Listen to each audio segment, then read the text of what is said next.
Okay. Hello. Could you start with team news, please? Is there any injury updates, and is there a chance tomorrow for Gabriel Martinelli to get some more minutes when he comes back from injury? Yeah, everybody finished the game against Man United with no issues, so I expect the same players to be available, and Gabi for sure will be available as well. And now there's been a couple of days between the games. Is there any further reflection on that draw at Man United? The same as before, and now full focus on PSV.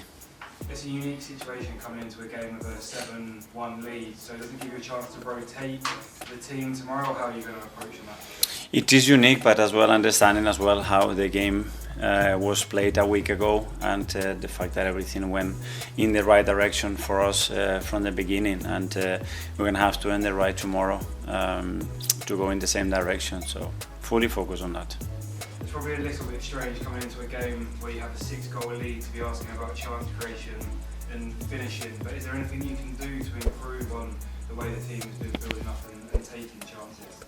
Yes, for sure. There is always improvement, and from the other day as well, we already talked about a lot of situations that we could have done better because the situations are there, but that's it. It's about execution in football, and it's what you can do X, and my job is to give the team as many tools as possible, reassurance and confidence as well, that we can deliver again. And just finally, from me, do the focus go even more onto the Champions League now in the position you're in, considering the position you are in the Premier League, 15 points behind? Is this the only realistic chance left of the trophy? Well, it's a competition that we have a lot of enthusiasm, put in a lot of energy, we've been very consistent, and winning tomorrow puts us in a very good position. That's it. Gary, Sky. Hello, Mikel. Hello. I know Surprise me. Surprise me. I'll try, but I doubt I'll succeed. Okay. I know you won't say, and Arne Slot's not saying that the title race is over, but pundits are queuing up to say the title race is over. You still believe until it's mathematically not over, you carry on fighting for it? Yeah, we're going to carry on fighting to try to win every game, which is the only thing that we can do at the moment, because certainly doesn't depend on us. That didn't surprise you, that question? No. I was very predictable, by the way. Are you a betting man? No. If you were, would you back yourselves to win the Premier League? Well, now? Yeah. Good question. That Good job, surprised you're me. not Yeah. How do you convince the players that the fight is still on both fronts? We are talking about now tomorrow's game and Champions League, that's all. You said the Champions League, obviously that must be the competition you've got most chance of winning silverware this season. If you had to choose, start of any season, if you had to choose either the Premier League to win it or the Champions League to win it, which one would you personally choose? I'm very lucky because I don't have to choose. Nobody put me in that situation. So we have 4 at the start of the season, and we go for the 4 of them and see what we get.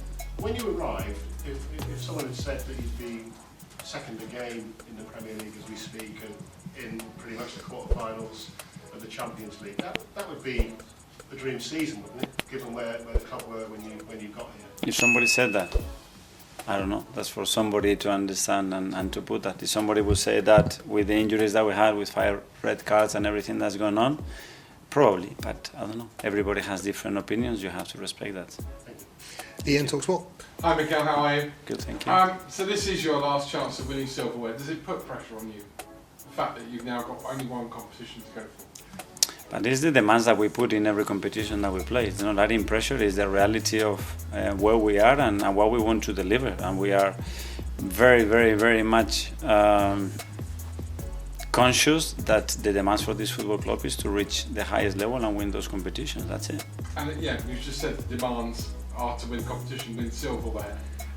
Would it be, I won't say failure, I think that's too hard a word. Would it be a major disappointment to you if you finish the season again without silverware, despite the fact that you've progressed again, maybe in your own mind from last season?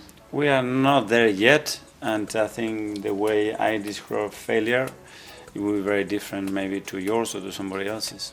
How would you describe it? That's for me. Okay, fair enough. In terms of this game tomorrow night, normally a manager would say, you've got to respect the opposition, which you have to, but you must admit you're already through pretty much to the quarterfinals. I mean, no team's ever had a 6-goal lead and lost the tie. So how do you convince the players that this is a game where they've got to keep their concentration 100% and be professional? Well, very easy. Just understanding what happened in the first game and the direction that you could have taken in the first 10 minutes. After all the control that we have, if we give the goal away or if the referee would have given the second yellow card to Miles. Very simple. So this is football. You have to earn it, and we're going to have to do a great job tomorrow again to win the game. Good luck. Thank you. Harry from BBC London. Hi, Mikel. Hi. Obviously, there's still a game to be played tomorrow night, but you're in a really commanding position, as has already been said. Yeah. Have you already been looking at the two potential opponents and trying to figure out maybe ways of potentially overcoming them? Well, since the day that we had the teams in the group stages and you are playing with one opposition, you are looking at the others for sure. And then once we knew as well the possible ones, first of all because we know them all because they are so good. So yeah, you start to put in your head what if, but that's it. After you know that you have to earn every right to be in that position. And after tomorrow, you play just once more this month. Obviously, the season's provided a really hectic schedule, and that's contributed to injuries and stuff. Does this period come as a welcomed one, or would you prefer to have that rhythm of playing games more regularly? Well, we knew after the period since the last international November the amount of games that we had to play. So, yeah, a lot of players were going international duty after the Chelsea game, and after that is the final sprint. Simon, Evening Standard. Hi, Mikel. Hi. Can I just ask you about Zinchenko? He's played the last few games in midfield. He's had that opportunity. Just how you feel he's played there, what he's brought to the team in that position? He's very good, and with the options that we have, we believe that it's a position that he can help and that suits him. He's played there before. I know him for many years, and he can really fit in that position. And he's adapted really well in training. Had a few opportunities in the last few games as well to show that. So happy that he's doing well there. You've got a lot of things to sort in the summer, but is sitting down with him and discussing his future one of the things you want to do because he'll have a year left on his contract? Yeah, I do that with every player before we finalize the season. If possible, we have time to do so everybody's clear on expectations from each other, clarity about how we're feeling about each other and how that relationship can continue. It is the best thing to and other things to do and discuss, and I'm certainly going to have that discussion with all of them. Jordan, Athletic. Hi, Mikel. Hi. Obviously, you enjoyed a really good first leg, but PSV play a very different style to a lot of the domestic opponents we come up against, low blocks, and they've the last few games been struggling to create. Just look into the summer and how you evolve the team. Do you think you need to take the burden off of Odegaard and add some more players with that invention and guile in the small spaces? Yeah, well, the spaces can be in different situations in relation to what the team does. It's not only about the space, it has to be created, not just use. And to create it, you need threat in behind as well to stress teams out. You need players that can fix more than one opponent as well. I think it's very important to create the spaces. So there are various ways. We have different profile of players. Unfortunately, we're missing some of them. But yeah, constantly adapting and willing to evolve the team. I just wanted to ask you about Raheem. He obviously never got off the bench at the weekend. Have you spoken to him about that? And how has it been managing him the last 6 months? Because you've obviously got a long relationship with him. Yeah. It must have been difficult when you happen to tell him he's not playing. The same with the rest of the players. At the end, we make decisions on the day which player we believe fits better in the manner that the game is developing, and he's come on in many of the games and didn't the other day, and that's it. Is he likely to feature tomorrow? Sorry? Is he likely to start tomorrow? I will decide that tomorrow with him and with the rest of them. Tom, Football London. Hi, Mikel. Hi. You mentioned the injuries we've had this season. We've lost quite a few of them for extended periods. One of those players just come back as Ben White. What is it that you've missed in him not being with the team as much as he has been over the last 2 seasons? Well, obviously that connection that we had in the right side with him, Bukayo and Martin, was something exceptional and a real threat of the team. And we missed that. It's true that Julian has been equally exceptional as well with his performance and consistently. And now we're going to have another option, which is great to have.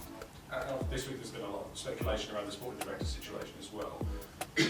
What's important for you in a relationship with that figurehead? What type of qualities do you enjoy in working with that type of position at the club? The best one for me, that ownership, board, everybody's aligned that this is the right person to take us to the next level. That's the most important thing. Okay, finally in the live section, we'll go to Charles. Hi, Mikel. Hi. Quite a few youngsters in and around the matchday squad of late because of the injuries. Is tomorrow night, given the context, maybe not from the start, a good opportunity to reward people like Nathan, for example, who obviously put in a lot of work on the training ground with the squad. Is it a good opportunity to reward maybe some of those if games day allows? Yeah, we did that once when we could, and it's always great because they've been, as you said, extremely helpful and they've been bringing so much to the team. So whenever you had the opportunity to any player to say thank you or to give minutes, which at the end is the way of telling them we trust you and we appreciate what you do for us, minutes, we will do. And just on Ben, obviously he hasn't started the game yet since he's come back from the injury. Is he ready to start now as he sort of works his way back up to... Yeah, I think we have to manage him very well because he was still having some issues to manage in terms of the load, and we're very cautious of that to make sure that when he comes back he can now maintain that level and there's no more setbacks, but I think he's in a good position now to give him a start.